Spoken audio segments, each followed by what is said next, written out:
Welcome back, everyone, to the Stay Introverted podcast. I am your co-host, Jay Coleman. And I'm your other co-host, Steph Laffey. And as always, just want to say thank you for joining us on the podcasting journey. Steph, I know we got a. I'll let you talk, but I'm just excited today because we have a very special guest. Yeah. Let's go ahead and introduce Jeanette. I'm so excited that you're here. Awesome. So, everybody, we have your host, the lovely host of the Introverted Black Woman podcast, Miss Jeanette Hendrix. We don't have a clapper or audience sound, so I'm gonna do a little clap. So,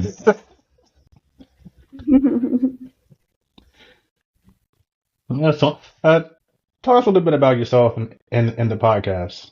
Yeah, so thank you for having the segue of talking about the podcast, because as a podcaster, it's been a while since I've sat down and recorded some episodes, but it started during the pandemic when everyone was at home and a lot of my friends were like, I need to get outside. I want to go outside. And I'm like, I'm enjoying this.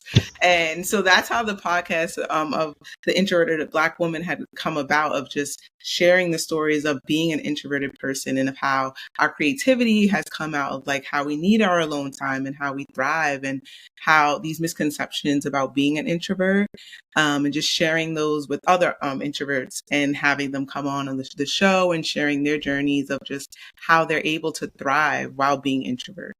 And through that journey, I've connected with so many other introverts who, when you say you're introvert, like, oh, you stay in the house, but it's like, that's not really true, and being able to connect with people who are outside and doing things and being creative and hosting events and showing another perspective of what it's like to be an introvert. So that's how the podcast came about.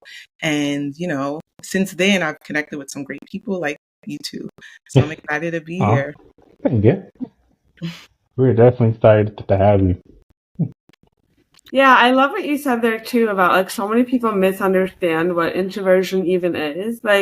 When I'm out and about with my friends or just, presenting at a meeting or coming up with new ideas at work or whatever, or even talking about the fact that I have a podcast, people are like, wait, I thought you were an introvert. I'm like, it doesn't mean I'm antisocial or that I can't speak. It just means well, I'd love to hear what you you define it as. For me, an introvert, I describe myself as someone who needs a lot of time to recharge, right? My social battery is easily drained. I don't really care for small talk. I like deeper conversations. I'm a very creative person. So I feel like when I'm around people that are into the small talk, I tend to shut down in that way. But I do like to be out and about in ways that I can feel my creativity come alive. So when I think of an introvert, I just feel like when you find your right people, because most of my friends are like, you're not introverted at all, right? So I think it's just you have a social battery that's different from other people. That's how I see it. Yeah, absolutely. I like how you say that. Most of your friends don't believe that you're introverted, because I've encountered that as well, and you're so right. I think a lot of people don't truly understand what introversion actually is. I think there's this kind of, still to this day, misconceptions and just wrong information about who introverts are. We are creative. We do go outside. We for a little while. We do talk to people for a little while. But it's just, people think that we're all depressed and just kind of sitting at home wrapped up in our blankets, watching TV, and I'm like, that's depressing as hell. I don't know. I kind of sounds ideal today, though. Yeah, for this weather. There's a certain coziness to it. I'm not gonna lie. You're saying that like it's bad, but I kind of want to do that right now. What I'm saying is that people don't have the right to be assuming that shit about me. Okay, right. you don't know me like that. Don't just assume that I'm at home doing these things. It doesn't matter if you call me and I am doing these things. Don't assume that you know me. That's wrong. That's profiling, and I don't like it. But even if I'm doing that every single time you call, don't assume that I'm going to be doing it, because I might not be. Exactly. I might be out for a few minutes and then come back and do those things. But I also think, and there's kind of an added element to it, because we're all New Yorkers, and at least for me, growing up as an introvert in New York wasn't the easiest. Both because of people that don't live in New York and because of people who are from New York. That like this expectation that you're supposed to act a certain way. So I was always the quiet kid in class. Like I'll speak if I have to. I'll talk if I have to, but for the most part, I just kind of kept to myself. And I found out growing up that really bothered people for some reason. And I'm just curious if either of you two have encountered that. Yeah, I feel like for me, growing up, I feel like it depends on who I was around. Like when it was larger crowds, I definitely didn't want to talk too much. I was always in my head of like, what should I say? I don't know, so I was always in my head when it was large crowds. But it was if it's in a smaller group, I was the one talking nonstop. And it's like, whoa, you're a different person. So it depends. I like to be in a smaller, more intimate group versus like large amount of people because it does make me feel overwhelmed of like I start to get into my head and like what should I say? I don't know. And I'm just thinking of all these different scenarios. That might be the Virgo in me as well. So it's a combination, but definitely me growing up, I would definitely like to be in a smaller group versus large. Maybe that's why I went to a high school where it was smaller, where my sister went to a high school where it was like over 1,000 kids. And I went to a school where it was like 100 in my grade. So that's what I like for me growing up. Yeah, I don't really mind, like, I never minded being in big crowds, just as long as I had, like, my one or two people that I was comfortable with. Like, I love going to concerts. I went to a big university. I live in New York City. So, like, I actually like having people around, just not talking to me. Like, I get that. Mm-hmm. And like I like to like be on the outskirts of the crowd, like but observing. Like, I just don't want to talk to anyone. I like that. That actually might be the title of our episode in a way. Like I want you around, just over there. Yeah. Just don't talk to me. just don't talk to me. Exactly. But it's good to see you. I'm glad you're here. Just keep quiet. Mm-hmm. Right. Like so many people are like, how are you an introvert living in New York City by choice? I'm like, well, I like the vibe and the energy. It's just, I just don't want to be like in it. I want to be like just a part of it. Like, yeah, exactly. Yeah, that's the thing. I don't think people understand that. Like, you can enjoy New York without being loud. Like kind of how you said stuff. I just want to be, over here off to the side, be able to leave when I want. Mm-hmm. But you can still enjoy it and thrive just like anybody else. Right. Jeanette, I want to kind of go back to your podcast because I've been listening to it the last few days, and I really enjoyed, I guess, your most recent season.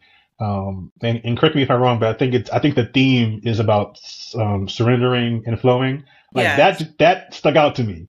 Yeah. So I just want, if you don't mind, I want to know if you'd be able to kind of explain like kind of what the origins of that, like how that came to be for that particular season. Wow. So that season actually came out, like, I know I don't want to bring up like grief or anything, but I did experience grief about a year ago. I lost my son.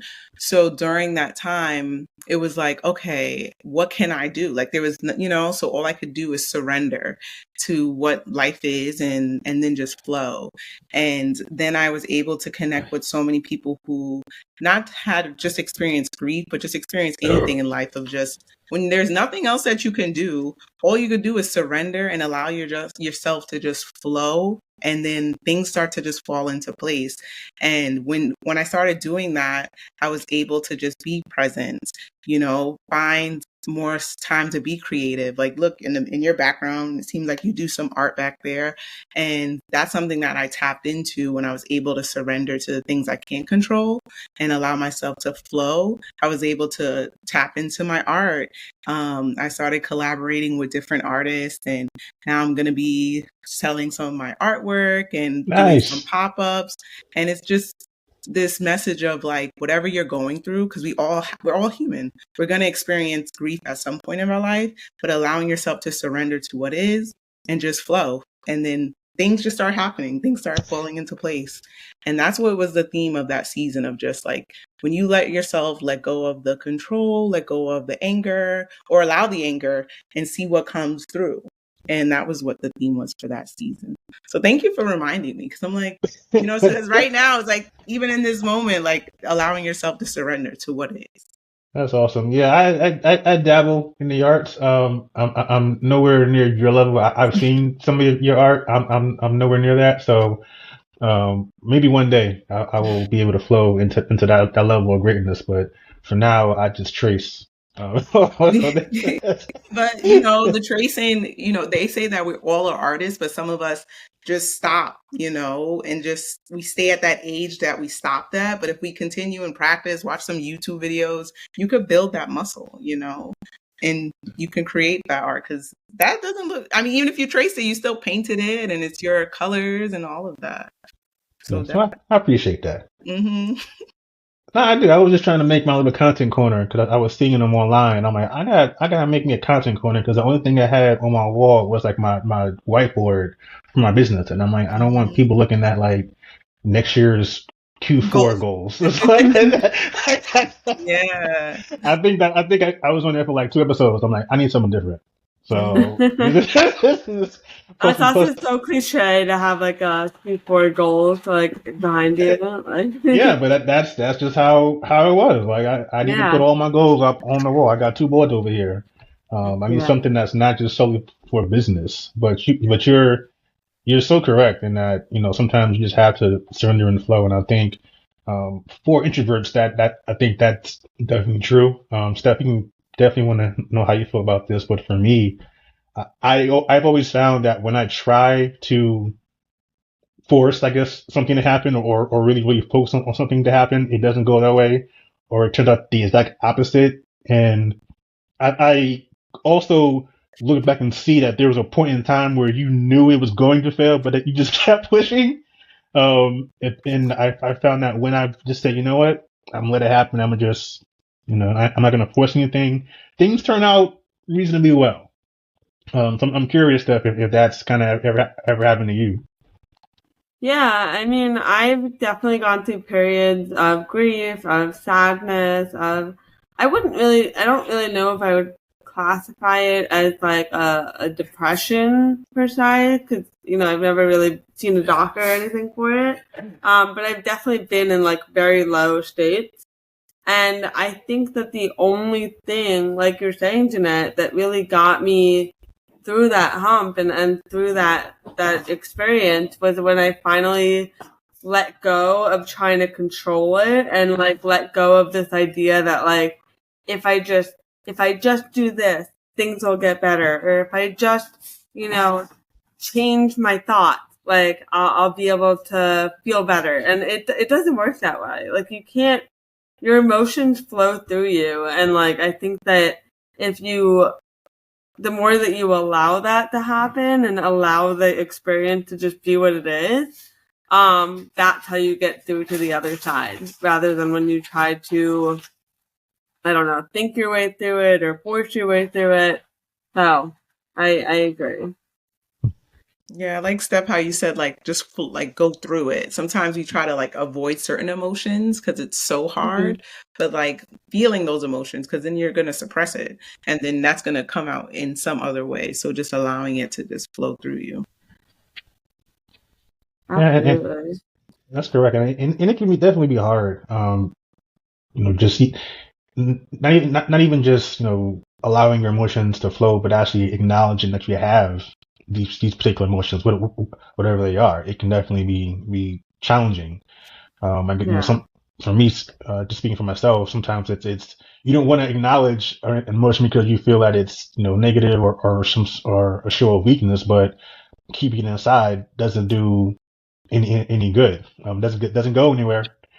So basically, kind of how you said, just allowing yourself, surrendering and allowing these emotions to flow can only help, and they can only lead to better places. So that's definitely a journey that I'm on, which is why I resonate so well with this season that you had out, Jeanette, and I encourage everybody to listen to it. So Thank you. I'm plugging for you this season. Yeah. So actually, what a little bit of a segue here. We've been doing this podcast for about a year and a half, and I actually made when we started, Stephanie, I never told you this, but when we started our podcast, I made a choice not to listen to anyone's podcast. I listened to a few episodes of yours, a few minutes in the besties, but as far as like studying and following podcasts, I really didn't do that. And the reason for that is because I wanted this podcast to kind of be our own thing. I didn't want to have any sort of outside influences into our podcast. I didn't want to fall into the trap of trying to be like this podcast and be like that podcast. But now that we've been here for a year and change, I'm discovering, so to speak, other people's podcasts, and I like what I'm hearing.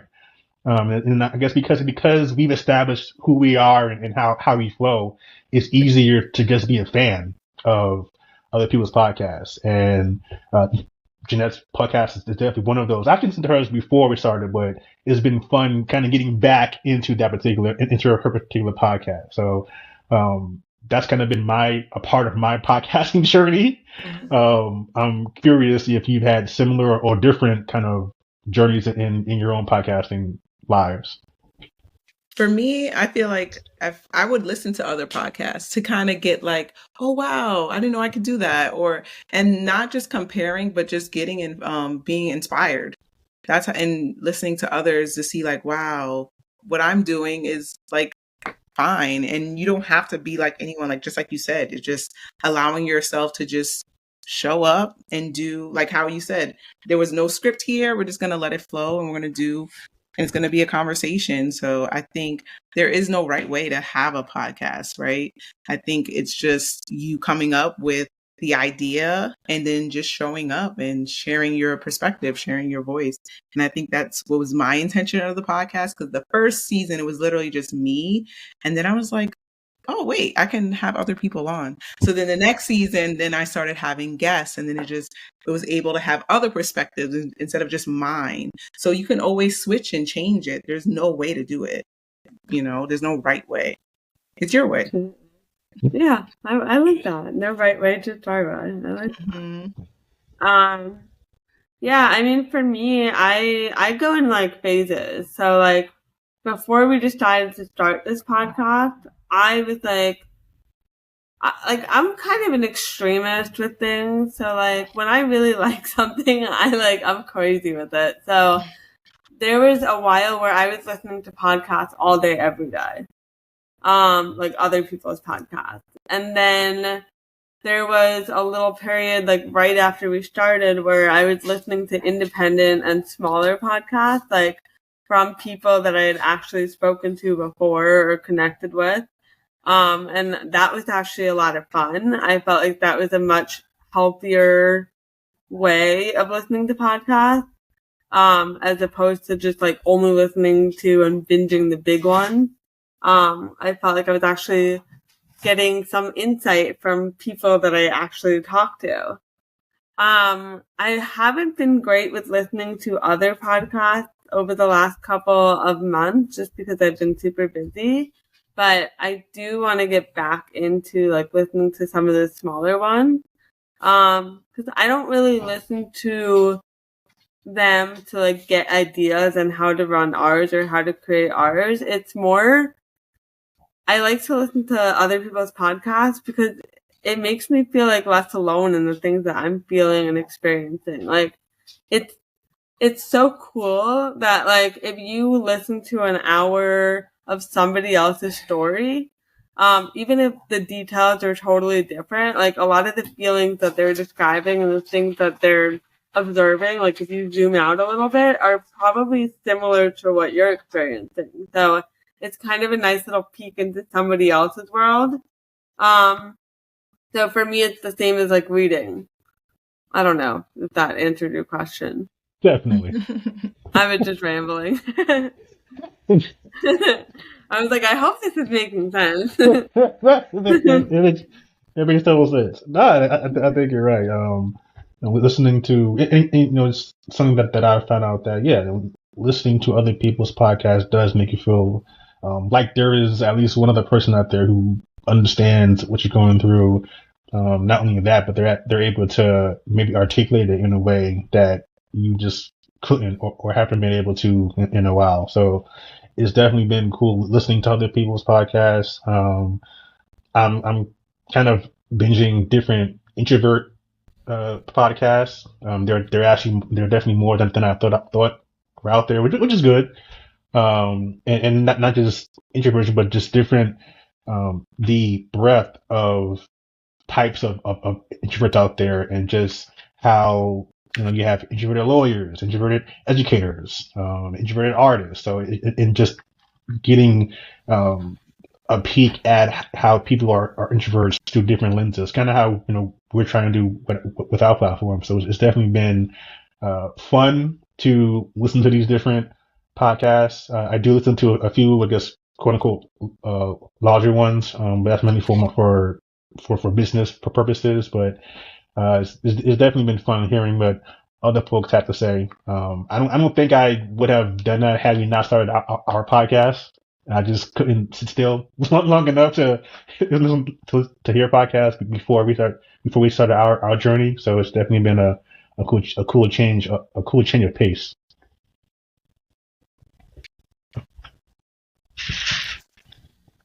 Have I stunned you with my revelation?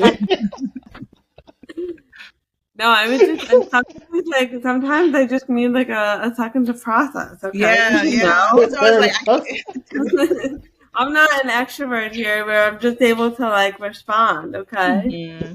I need some think time. No, but it is really interesting that there's so many introverted themed podcasts. Like the more I get into this space and like explore and get to know fellow introverts, it's like it's wild to me that there's like a literal niche based on introversion. Like that's crazy, but it also makes sense because why wouldn't there be? It's probably close to half of the world is introverted, so duh.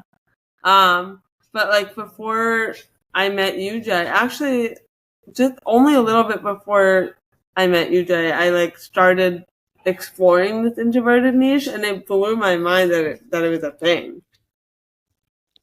Yeah, and it's cool that like you said, there are so many introverted podcasts or introverted themed podcasts, but we're all kind of doing our own thing. Like each one of them is of course like we are. We're introverted. Yeah, it's not like the same. You're not talking about the same things. Yeah, exactly.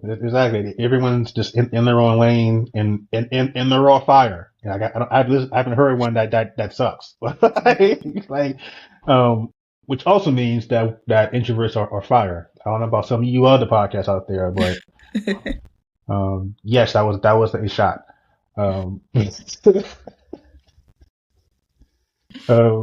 But Jeanette, so tell us more about your art, because again, I've seen some of it on IG.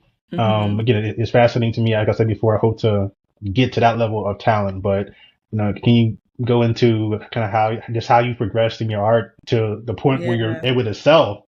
Yeah, that's awesome. Yeah, no, honestly, I feel like for me, I went to a vocational high school where I went and I did graphic design. So originally, before I became a teacher, I wanted to go to FIT to do fashion and graphics and stuff like that. But it was a very competitive school. I was on the wait list, and my mom was like, well, you gotta do something. So then I went to school to be a teacher, and like the pandemic hit, and then I was like, I need something to do. So then I just started drawing again.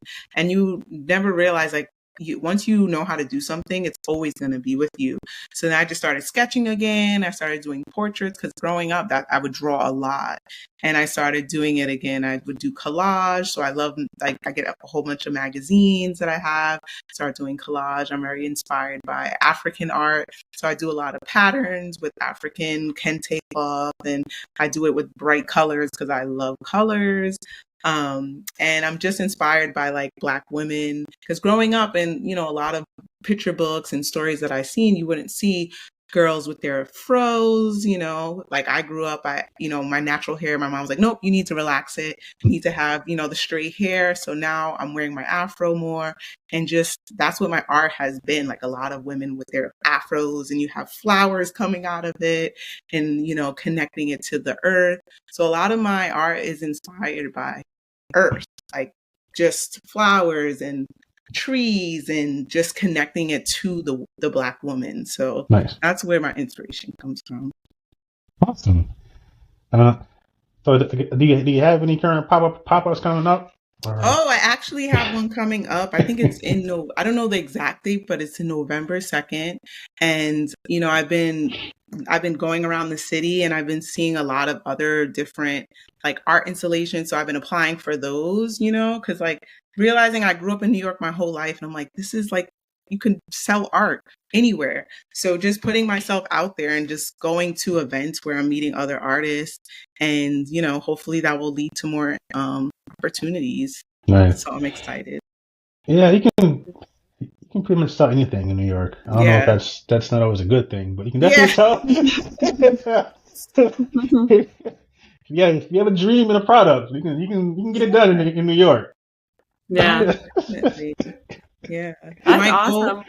Good stuff. Sorry. I'm sure that your family is probably so proud of you for like just putting yourself out there and taking your art to show the world. That's awesome. Yeah, definitely. Since I've been sharing my art more on like social media, I've been getting a lot of DMs like, oh, do you, can you put this on a bag? Can you do that? I'm like, oh yeah, like I literally can do that. So nice. Just taking time to just sit and do it, sometimes you're like, oh, I'm going to do it. And you have all these ideas, and it's just like, start with one. Sometimes when you're on social media, you start to do that. I mean, for me, I start to compare like, oh, I got to do this. It's just start with one thing, and it will start to fall into place. So I'm just excited for all the opportunities that are happening just from me just sharing something like my artwork that I just do as a hobby. Awesome. Yeah. What was like the first, the very first gallery, like where you first put yourself out there to go network with other artists? Was that scary? Was it intimidating? To even call myself an artist was intimidating, because like I've been teaching for 11 years. So it's like, I'm a teacher. I'm a teacher. That's all I know. But it's like, you can also be more than one thing.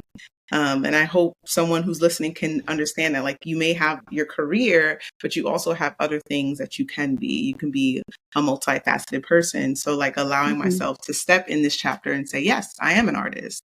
Yes, I can sell my art. Oh, wait, I can make money from it, So just allowing yourself to just put yourself out there and just start calling yourself. Like, you don't have to go to school to be an artist. Like, and I've been following a lot of people like, no, I was just self-taught, and someone saw my art, and now I'm in an art gallery, and I'm just like, what? That's it? Like, you just gotta keep sharing and just keep meeting people and connecting with people, and look, I'm an introvert. So I feel like when I connect with people that are interested in same things, it just allows me to just talk for hours. Like, oh, you like art? Let's talk about it. So nice. I think it's when you're talking about the right things, it takes you out of that, that little bubble. That's awesome. Yeah, I can relate to that. That's kind of where I am. I'm still trying to get myself out of that little bubble. Steph she's much better at it than I am. So I kind of look to her for that kind of inspiration to get out of my bubble. So thanks, Steph. I appreciate that. Yeah, I got you. You inspired me. I love that. It's the truth. Do you teach art, or did you teach art when you were a teacher, Jeanette? No, and that's the funny thing. A lot of people like, you work with kids. Like, I'm a reading specialist, so I help children learn how to read or how to support them with comprehension. And so my friends like, well, you work with kids for the past 11 years and all, so why not start doing art with children? So that is something that I want to start doing, because, they need that outlet, especially the students after the pandemic. There has been a lot of like mental health and kids like with a lot of anxiety. And that's one thing that has helped me with getting more into my art, is because I am managing anxiety and depression. So that doing my art has definitely helped me, because I used to have medication, but I was like, it's not working for me. So I'm finding more holistic approaches. So definitely helping kids see that, you can do art. Art can help you, be an outlet for you. So I definitely want to help kids use art as a way to get out of their head and onto paper and pen. Nice. Yeah, I think I mean, even when I was a kid, I found that I didn't have enough like space in my life. I wasn't encouraged enough to like express myself and explore that creative side of me. It was always like, do your homework, do your reading, do your math, blah, blah, blah. Like, be good at science, be good at social studies, memorize the facts. And like, that's all great and stuff. But, you know, when you get into adulthood and you still don't have that way to express yourself, I think that it's such a shame. And I think it's really harmful for kids. So, I mean, now I feel like more now than ever, kids need art. They need a way to express themselves. But at the same time, so many school districts are cutting budgets by getting rid of art programs and getting rid of music programs. And I think that's a big mistake. Yeah, no, I'm glad you brought that up, because that's where I was going. You know, the arts are very important, but unfortunately, a lot of people don't feel that way. But you know, people need ways to express themselves, and it's not always going to be through your knowledge of American history. That's again, nothing wrong with knowing it is important, but sometimes, you know, you need other ways to kind of have you need that creative outlet, and again, there isn't that opportunity in any other subjects. I'm right there with both of you. When you know, coming up in school and in high school, you know, I was trying to get these A's, but in art class, I always felt that was the one place where I was like, I didn't have to worry about this looking excellent. All you gotta do, just do what he says, just, you know, just flow, and hey, good things happen. Like I really remember having, you know, as much fun as you can have in a class. Art was probably one of the classes where I had the most fun.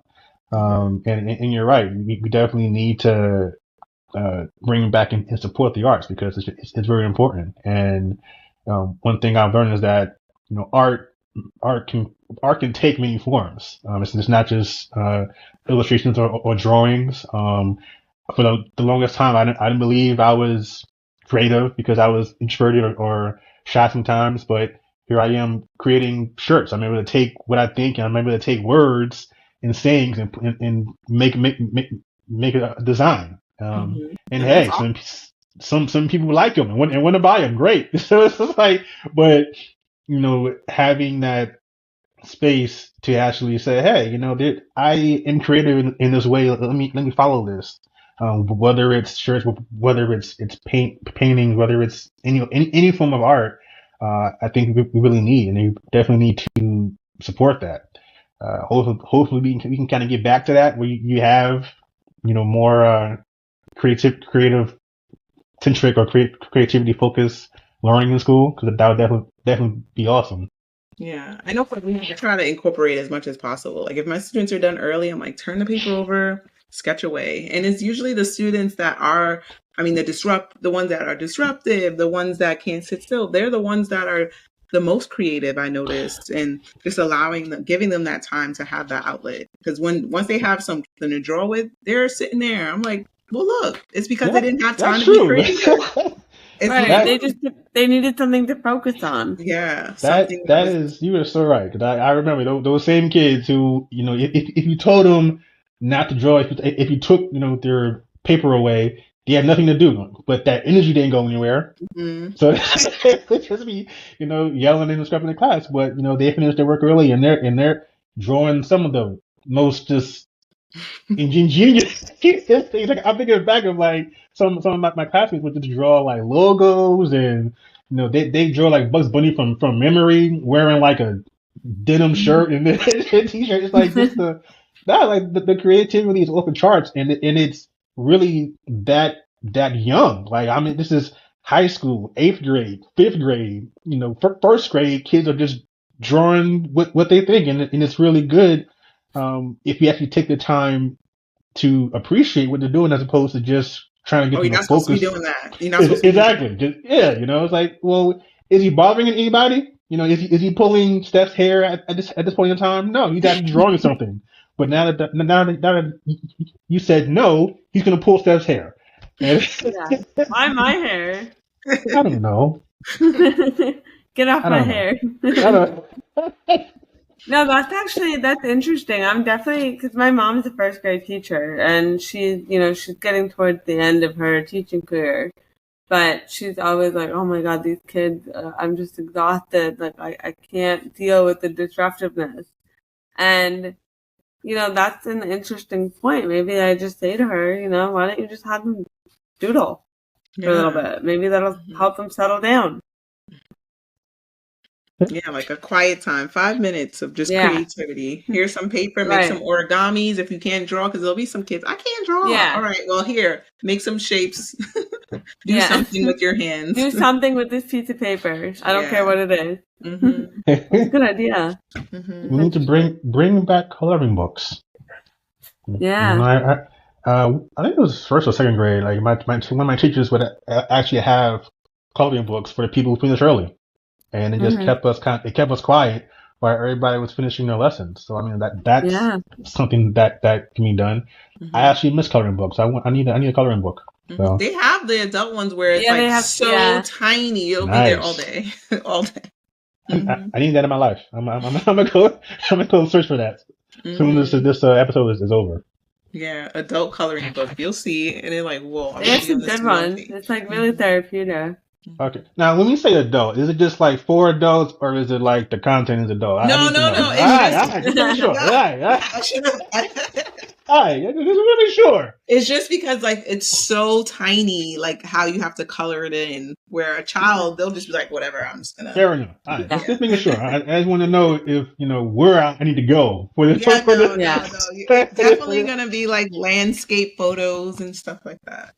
All right, awesome. You can probably find some adult content, adult coloring. Oh yeah, I'm sure. Really into it. I'm sure that's not what I need in my life right now. That would be too distracting. I don't need that. But yes, something I can just focus on, stay in the lines. That's my game. I love it. How do you feel about coloring books, Jeanette? I like coloring books. It depends. Like sometimes there are ones where you got to follow the number. I'd rather not have. They have different ones, but definitely ones where you can just do your own thing. But I know for me, sometimes I'll just get bored with coloring one. I'm like, all right, let me just turn the page. And then I start to have so many that are unfinished. So I'm like, oh, that's saying something about me. Right. Do you jump around between pieces like as you're creating? Yeah. I have art pieces where I started to sketch and it just sits there. Then I have some that I painted. Then I'm like, and I go between mediums because I also do graphic design. So then I'm doing some graphic designs. Then I'm like, you know what? I want to sketch today. So I do hop around and sometimes like, I want to make a bag design. So I think I need to just stick with one, but it's definitely, I do hop around a lot. I wonder if that's an introverted thing, like hopping around.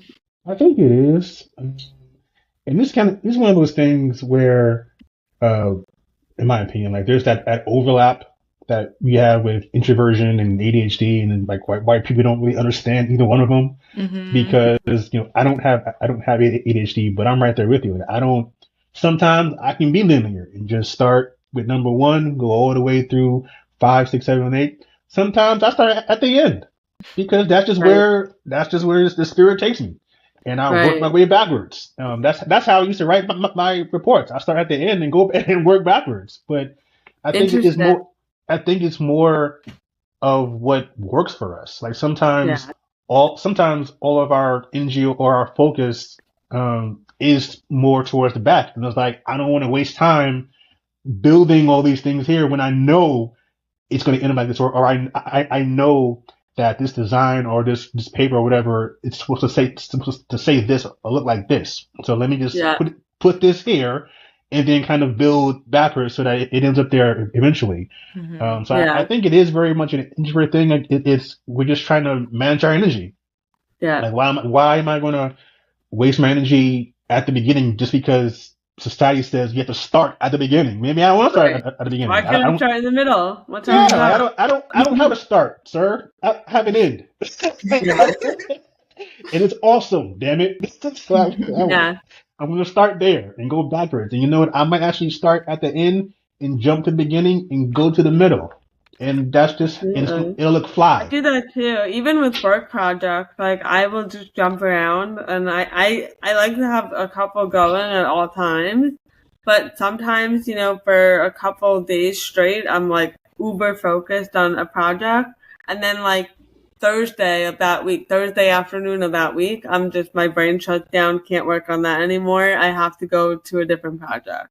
And I am so freaking lucky that I have a boss that is totally cool with that, as long as everything gets done. But yeah, I mean, it's great that I'm in this role finally, because I've been in roles before where I had to go start to finish, and I had to get one thing done before I could do the next. It's nice to be able to jump around, for sure. Yeah.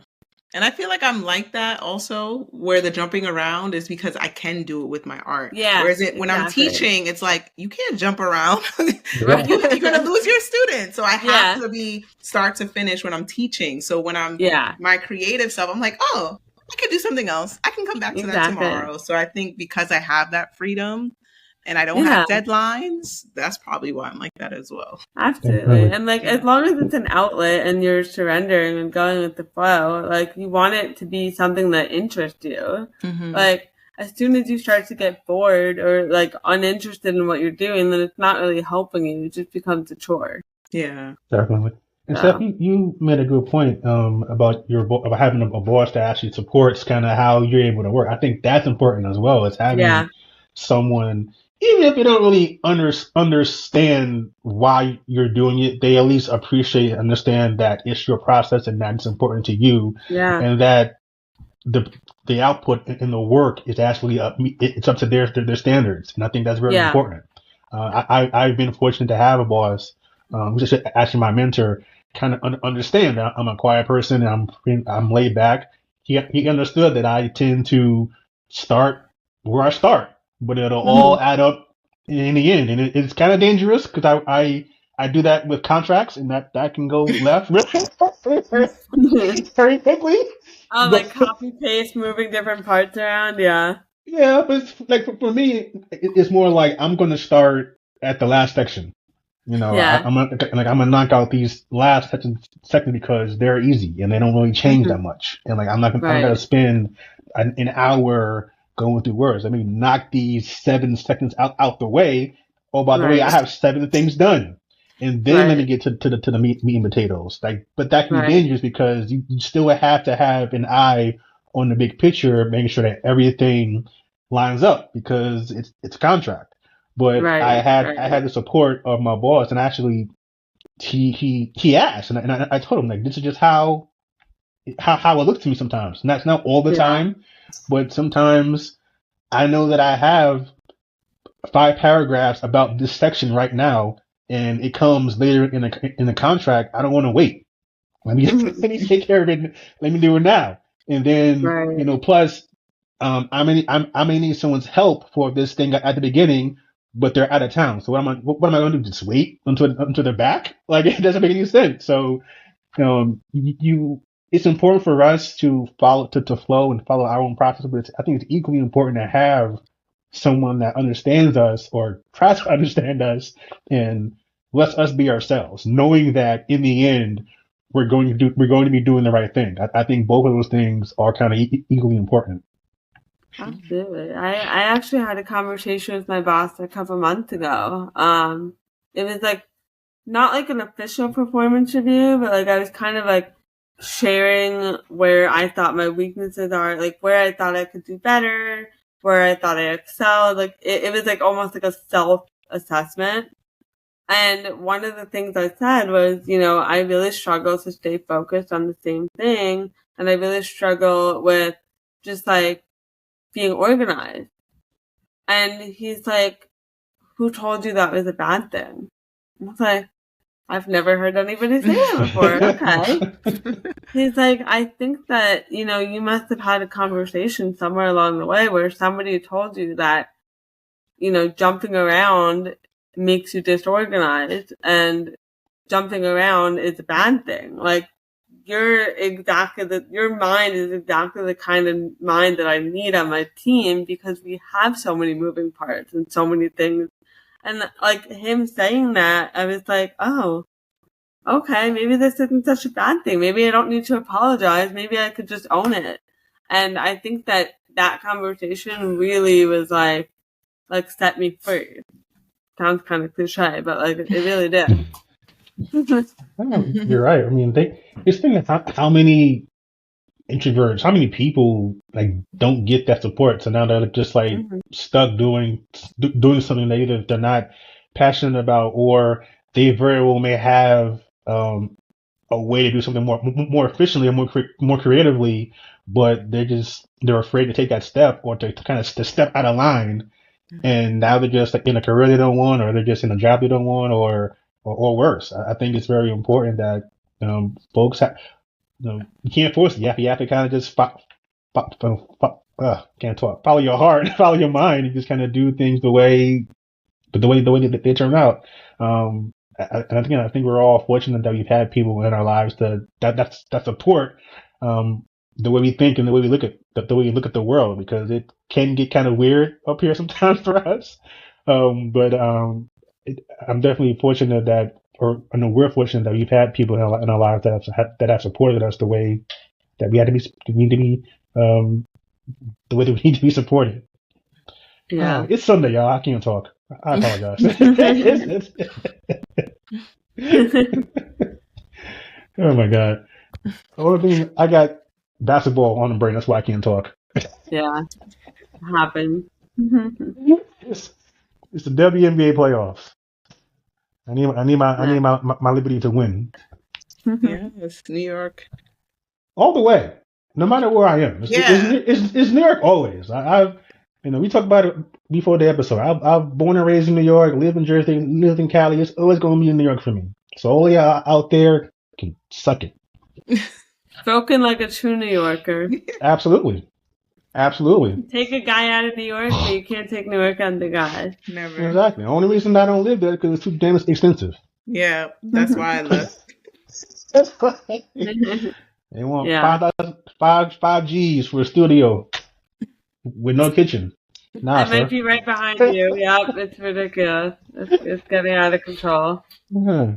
7 G's for this apartment, but you share a bathroom with the entire building. I'm good. But New York, I love you always. You ratchet, I love you. Nothing like it. Nothing like New York.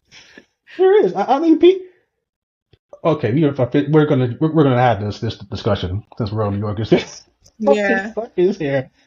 People who don't live in New York, who've never been to New York, don't understand it, and I think for better or worse, they want to. I think for better or worse, New York City gets, its reputation precedes it. And yeah, there are definitely a lot of things that we could be doing better. Mayor Adams, I'm looking at you.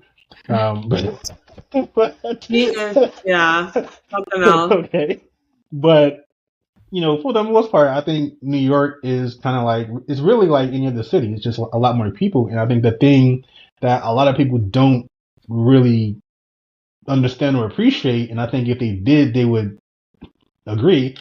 You don't bother us, we don't bother you. We're not the nicest people, but we will band together, help out. We'll help out anybody. I'll tell you. Unless you're in Times Square, everyone over there is. Yeah, I don't usually go to Times Square. It's like I avoid it at all costs. But I mean, even with that, it's like if you ask somebody for help, I think for the most part they'll help you. It's just that after I've done that, get out of my way. Yeah, no more conversation. You can't stay here in front of me. Like I'm walking. You gotta move to the side. Oh my God. Yeah, it's like I think New York is a lot more welcoming than people give credit for. It's just that it's very, very busy, and it's like it's not a sleepy town. It's not a slow town. It's a very fast moving town. Mm-hmm. So it's like if you've never been there, you can't be walking like this all the time. Yeah, like there's people behind you. Move your ass to the right. Right. Move to Not the the right. left. You're right. Don't walk along the middle of the sidewalk taking pictures of the sky or whatever the hell you're taking a picture of. Move. Exactly. So I just think New York gets a bad rep. That's just Yeah. me, a kid from Queens. Well, I I don't know. blame the tourists. Yeah. Yeah. Just kidding. We love There's you. that. Come visit, I guess. Yeah. I mean, to be It's fair, not during rush hour. Just not when Yeah. I'm trying to get home. Yeah. Yes. Yeah. Like we try and go home. We have children. We have significant others. We got pets. We're hungry. That's not the time to Right. have the train done broke down again. Yeah. There's no AC in the train. It's them people that want to dance and shit on the car when I'm just trying to go home. A lot of things happen. Look, a lot of things happen in the city, right? That At all times, yeah. Yeah. It's Yeah, very, so it's very overstimulating for sure. it is, and if you're an introvert, it can be a lot. Like there's no shortage of stimulation in the city, so that's probably why a lot of us don't talk, is because you have Just your always going commute on. home. Your commute home has overstimulated you. I need Oh my- 10 minutes just to sit Oh in my silence. God. After Yes. my train ride, just don't talk to me for a second. Yes, like if you ever had to take It's gotten to the point where I literally go when I have to go to the office. I go in at 9:30, 10, and I leave at 4:30 before rush hour. And people are like, "You don't have to drive." I'm like, "But you don't understand. Rush hour commuting is 10 times worse than rush hour traffic. It is a nightmare, and it gives me anxiety. So yeah, I'm gonna show up late. I'm gonna leave early." you have people don't understand the frustration of walking across town to Manhattan and Yeah. beating the bus across town. Yeah.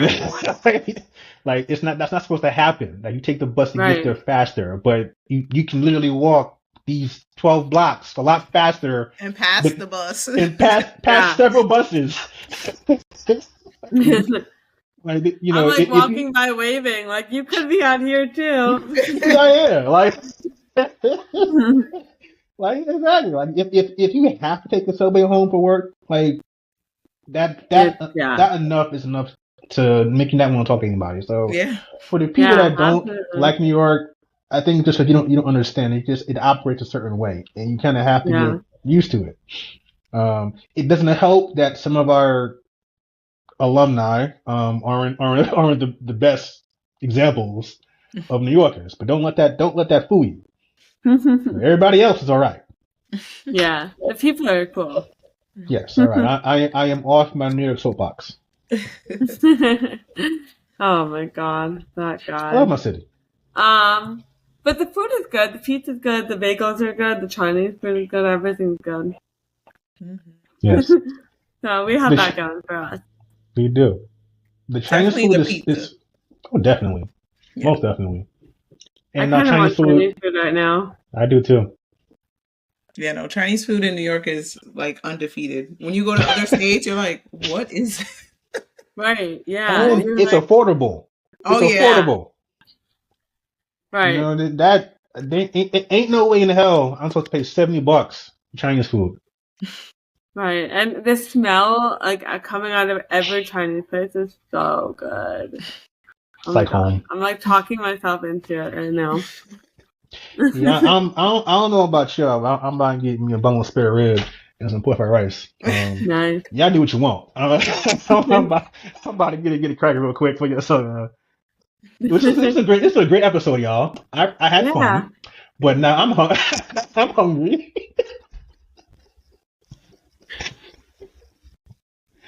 Thank you. I appreciate this conversation. It got me back into the groove of wait, you have a podcast. Get back into it. Awesome. Oh, I'm so excited to give it a listen. It's awesome, and I'm definitely look forward to more episodes in the future. So yes, No keep pressure. doing you. No pressure. No. None. Not even a little bit. But Yeah, and definitely let us know, where your pop-up is going to be and where you're showing your art. I live on the Upper West Side, but I work in Midtown, so Yeah, I'll let you know because I I'm can pop doing a in. lot of submissions. So hopefully I Cool. hear back from some people oh, yes. Yeah. So, and it's a lot of Awesome. them in the city. So I'll let you know. yes, Cool, please. I mean, yeah. again, I not in the city, but I definitely have customers, followers who gravitate towards art. So if I can point me in your direction, I definitely will do that. Thank you. I appreciate that so much. Awesome. So Jeanette, thank you so much for coming on. I know that you talked a little bit about your art pop-ups and what have you possibly coming up. But what else do you have going on? Like, where can people find you? Yes, I actually have an Instagram for my art that I created. So it's called calm.creative studio. And it's just a space for just empowering well-being through mindfulness as well as art and creativity. I do some sound healing. So I'm looking to collaborate to incorporate sound healing, more journal writing, and just getting into the art and allowing people to just let go and just come to the present moment through creating. So I look forward to collaborating with those of you who are listening and you felt drawn to my story. So I'm looking forward to it. Thank you for having me. Thank you for coming on the show. We appreciate it. Yeah, thanks so much. So guys, if you love this episode of the Stay Introverted podcast, be sure to rate it, review it, share it with a friend, and don't forget to subscribe on Apple, Amazon, YouTube, wherever you get your podcast. And we will catch you next week. Bye, y'all. Yeah.